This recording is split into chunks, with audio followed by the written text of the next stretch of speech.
বাংলাদেশের অস্তিত্বের এগেইনস্টে যে থাকবে সেটা 71-কে কেন্দ্র করে হোক, 90-এর গণঅভ্যুত্থানকে কেন্দ্র করে হোক, 24-কে কেন্দ্র করে হোক, তাকে তো কোনো রকম রিকনসিলিয়েশন ছাড়া, অ্যাপোলজি ছাড়া, লিগ্যাল প্রসিডিউর ছাড়া তাকে আমরা কোনোভাবে খেলতে দিতে পারি না।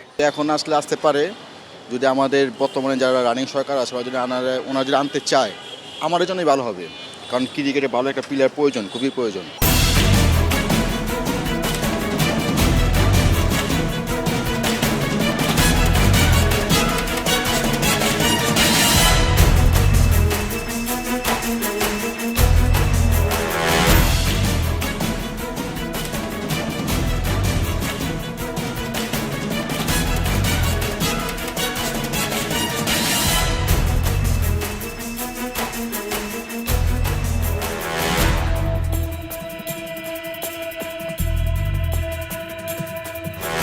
দর্শক শুভেচ্ছা, 21শে টেলিভিশনের নিয়মিত আয়োজন জনতার কথা অনুষ্ঠানে আপনাদের স্বাগত জানাচ্ছি। আমি আসিফ সুমিত। আপনারা জানেন সমসাময়িক ইস্যুতে সাধারণ মানুষের মতামত তুলে ধরতে 21শে টেলিভিশনের এই আয়োজন। আমাদের প্রত্যাশা দেশের শক্তিশালী গণতন্ত্র, আমরা চাই সরকারকে সহায়তা করতে।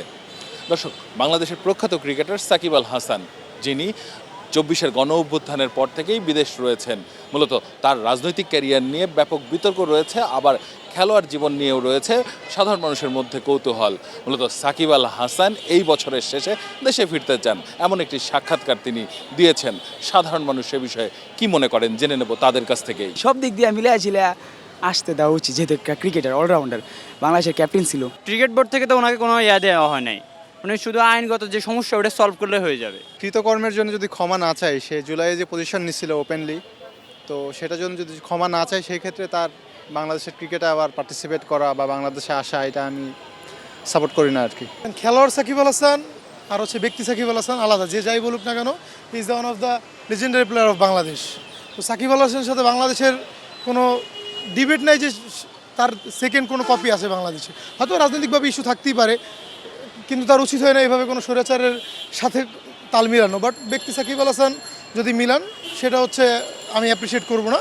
বাট খেলোয়াড় Shakib Al Hasan is best in the world. এখানে রাজনৈতিকভাবে উনি যদি না জড়ায়, যদি ফিরে আসে, বাংলাদেশ ক্রিকেট টিমটাকে এগিয়ে নেওয়ার যদি ওনার সুদৃঢ় পরিকল্পনা থাকে, সেক্ষেত্রে ওনার আশাকে আমরা স্বাগত জানাই আর কি। বাংলাদেশের অস্তিত্বের এগেইনস্টে যে থাকবে সেটা 71-কে কেন্দ্র করে হোক, 90-এর গণঅভ্যুত্থানকে কেন্দ্র করে হোক, 24-কে কেন্দ্র করে হোক, তাকে তো কোনো রকম রিকনসিলিয়েশন ছাড়া, অ্যাপোলজি ছাড়া, লিগ্যাল প্রসিডিউর ছাড়া তাকে আমরা কোনোভাবে খেলতে দিতে পারি না। এখন আসতে পারে যদি আমাদের বর্তমানে যারা রানিং সরকার আছে যদি ওনারা যদি আনতে চায় আমাদের জন্যই ভালো হবে, কারণ ক্রিকেটে ভালো একটা প্লেয়ার প্রয়োজন, খুবই প্রয়োজন। আসুক, দেশে আসুক, অসুবিধা কি? যে ক্রিকেটার, তার দেশে আসা উচিত এবং বাংলাদেশের হয়ে খেলা উচিত। তার যেমন দেশের সুনাম আনার জন্য কৃতিত্ব আছে, ঠিক একইভাবে জুলাই তার পজিশন নিয়ে তাকে মানুষ তিরস্কারও করছে। তো এই জায়গা থেকে এখন তার ব্যক্তিগত অভিমত কি, বা সে কি আদৌ তার কৃতকর্মের জন্য অনুতপ্ত কিনা, যদি সে অনুতপ্ত হয় তখন এটা বিবেচনা করা যাইতেই পারে। আইন অনুযায়ী যদি সে অপরাধী থাকে, যদি অপরাধী হয়, তাহলে অবশ্যই তাকে আইনের আওতায় আনা দরকার।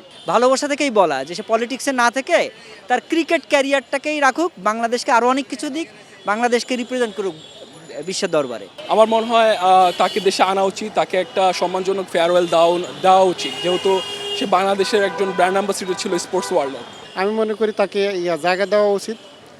সে একজন খেলোয়াড়, জনগণের, সাধারণ আপাময় জনগণের একজন স্টার, তো তাকে স্টারের ভিতরে রাখা উচিত। বাংলাদেশের কেন, যে কোনো দেশের নাগরিক সে বাংলাদেশে আসতে পারবে কি পারবে না, এটা তো অনুমোদন দেওয়ার জন্য একটা বডি আছে, পররাষ্ট্র মন্ত্রণালয়। এখন পররাষ্ট্র মন্ত্রণালয় যদি চায় তাহলে সে আসবে, যদি সরকার না চায় সে আসবে না। বাংলাদেশের ইতিহাসে one of the best player সে। আমার মনে হয় তার মতো লোক আসলে বাংলাদেশে যদি অপরচুনিটি থাকে এবং মনে করে যদি মন্ত্রণালয় এবং সংশ্লিষ্ট সকল প্রতিষ্ঠান, তাহলে তাকে অবশ্যই খেলানো উচিত। দর্শক, আপনারা শুনছিলেন সাধারণ মানুষের প্রতিক্রিয়া। সাধারণ মানুষ কিন্তু তাদের ভাবনাগুলো অসাধারণ, তাদের চিন্তা অনেক সূক্ষ্ম ও গভীর। দর্শক, জনতার কথা দেখতে প্রতি শনি, রবি, মঙ্গল এবং বুধবার চোখ রাখুন 21শে টেলিভিশনে। সঙ্গে থাকবো আমি আসিফ সুমিত।